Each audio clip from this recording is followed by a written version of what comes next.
Okay, we're back, and the topic that the Holy Spirit wants to discuss today, tracking to sa akin kasi iba na yung atmosphere ngayon is confession. Confession, nagkukumpisal ka pa ba? Kasi ang alam ko nagkukumpisal pa yung mga katulad ko, pinanganak noong 60s. At yung mga seryoso sa faith nila, konti na lang ang totoong Catholics ngayon Diba? Karamihan nga ng Catholics ngayon, hindi na, sa totoo lang, pag inanalyze nila, hindi nila alam, hindi na sila Catholics. Tapos, nagsisimba sila tuwing linggo, pero nagpapa-abort sila, chismosa sila. Normal sa kanila yung pagsisilungaling. Lahat ng mortal sin ginagawa. Tapos hindi sila nababother, yung conscience nila. Nakakatulog sila ng smooth sa gabi. Alam mo ba yung sabihin ng mortal sin? Mortal sin is, you're not inside the kingdom of God. Dadasal, akala nila narinig sila ng Diyos. Tapos yung mga pangyayari sa buhay nila, ine-interpret nila as, ay, sinagot tayo ng Lord. Dumating yung malaking pera. Pero sa yun, panalo yun sa loto. Lala, Bawal ang loto. Bawal ang sugali. Kung may faith ka ba, kinakausap ka ni Mother Mary, susugal ka ba? Aralin mo faith mo bago mahuli ang lahat. Faith. Faith ang kailangan, sabi sa Bible, habang buhay ka. Dahil pagpatay ka na, ang usapan na lang is, minahal mo ba ang Diyos? Paano mo siya minahal? Paano mo in-express yung pagmamahal mo sa Kanya? Matatapos ang faith at hope, pero ang love lang, sabi ni St. Paul, basahin mo ang Corinthians. Letters of Paul to the Corinthians. Yun yung grupo ng mga converted na hilong-hilo. Ang community nila ay Corinthians kasi nakatira nga sa Corinth. So, paano natin tatawagin ang mga Balkanians, Manilenians? So, letter of joys to the Manilenians, mga the Fortnians, ano pa, JManians. Yun lang naman yun letters. Kaya nga, yung mga letters na yon ay kaya napakahalaga nun. Parang yun ang mga paliwanag kung paano mo malalamang ikay nasa loob. Bakit? Nagsisimba ka linggo-linggo pero matitindi yung pagsisinungaling mo. Talagang ang tawag diyan. 'Di ba merong tinatawag na buwis buhay? Yun ang mortal sin. Nawawala yung buhay ng espiritu. Diba? So, nakala malala yun. Tipong, nangyari, naghati-hatian ng inheritance. Niloko mo yung mga kapatid mo. Konti sa kanila, tapos sa'yo malaki. Mortal sin yun. Pinasama mo ng matindi yung loob ng magulang mo. Like, sinasabihan kang, sandali, makinig ka sa akin. Yung boyfriend mo ay may problema tayo dyan. Hindi ka nakinig.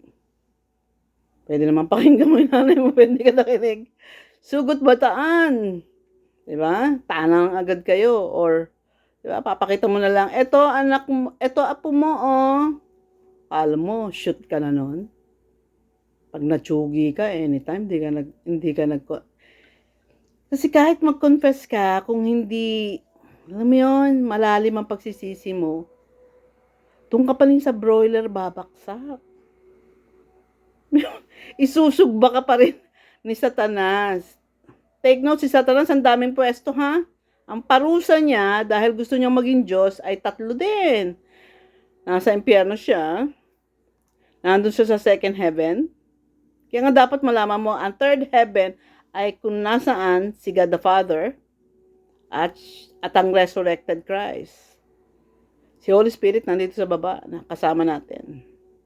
Pero the Holy Spirit is the third, what you call this, person of the Trinity. So, nandun din siya sa heaven. Kaya nga nila maging present in 3 different places at the same time. So, ang parusa ni Satanas ay nasa 3 lugar siya. Nasa second heaven, nasa impyerno, at andito sa tabi ko. At tabi mo. Nga lang, nahirapan na siya sa tabi ko ngayon. Mula nung naging contemplative ako, mula nung sineryoso ko na talaga tong faith ko, masakit na ako sa mata niya. Which is good. Dahil wala naman akong planong makasama siya for the rest of eternity. No way. Ang lowest level ng hell, nandun si Satan at makakasama mo. Pag dumating na yung talagang tinatawag na white throne judgment, si Satan ay itatapon sa bangin na walang dulo. Ewan ko pa paano gagawin ni God yun. Tindi nun, di ba? Bangin na walang dulo. You keep on falling, wala namang imposible sa Diyos eh. Diyos nga siya eh. So, going back, confession. Confession, kung hindi ka Katoliko, is may confession pa rin. Kasi nasa Bible nga, sabi nga ni St. James doon, sa kanyang letter, confess your sins to one another. Ikaw, ayaw mo sa pare. Alam mo ba yung sinasabi ni James doon? Uupo ka sa harap ng kapatiran at sasabihin mong may kabit ka. Sa harap ng kapatiran ha, o kaya ganito, mag-online ka. Ako po ay may kabit. Tulungan niyo po ako, pagdasal niyo po ang kaluluwa ko dahil hindi na ako makahiwalay sa kanya. Na-addict na po ako sa swimming. Ano mas gusto mo, sa pare o ganon? Kaya ako, mas gusto ko na maging Katoliko kaysa born again na, alam mo yung Pentecostals? You know, si God, pagdating sa end of our life, ang judgment niyan ay depende sa dynamics mo. Diba? Ba't ka napunta dyan? Ngari, may nakaaway kang pare, you've decided, yung maging Katoliko. Ayun pala, disobedient ka lang. Tulad ko, lumabas ako ng convent, pero wala akong galit sa mga madre na yon. Para sa akin, alam ko dynamics nila, alam ko paano sila mag-isip. So, unawang-unawa ako sila. And I keep on praying for the church. Na Lord, sana magkaroon ng maraming ako who is concerned about the salvation of mankind. Kasi sa totoo lang, a few years ago, parang ang nasa isip ko na eh. Malalaki na yung mga anak ko, kanya-kanya na kami. Hanapin na nila yung truth. Diba? Parang, responsibility ko pa ba sila? Dapat ko pa ba silang sabihan na, hey, go to confession. Confession is real. Jesus is there. Ang nagpapatawad sa'yo ay hindi yung pare. Kaya yung pare na yon, kahit pasabihin mo na rape ng bata, sacramentally, yung power na binibigay niya to release you, gamit ang example. Ang pangit nga nun eh. Nandidiri nga ako sa mga paring nanre-rape ng bata, yung sa New York. Bakla na, rapist pa. Parang, ano eh, no? Paano mo i-describe yun? Kaya nagkagulo ang church eh. Kaya nga, pagdating sa pananampalataya, huwag ka munang makinig sa lahat ng chismis. Tanungin mo muna yung sarili mo, yung konsyensya mo. Am I having a right relationship with my Savior? Si Kristo ba priority ko? Yung commandments ba niya ginagawa ko? Happy ba si Christ sa akin? Kunyari, mamaya, bangungutin ako. Will I be, beside Him in eternity? O ang dami kong, hindi alam na ako pala ay nasa waiting list na sa baba.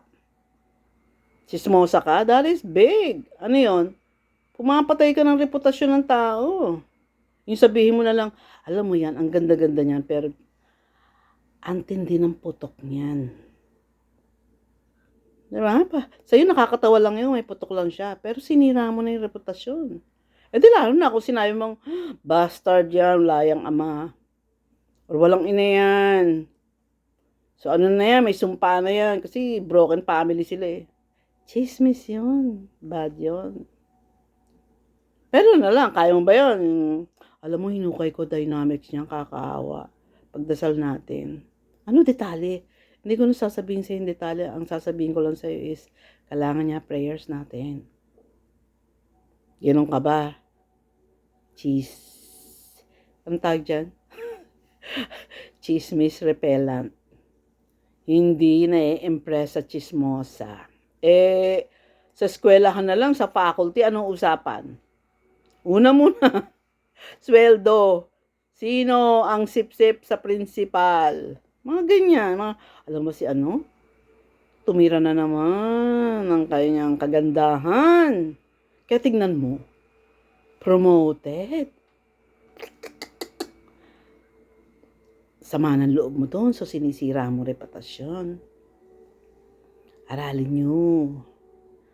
Ang kasalanan natin, kung talagang totoo nagsisisi tayo, gustong gusto na ni Christ, gustong gusto na ni Jesus i-forgive.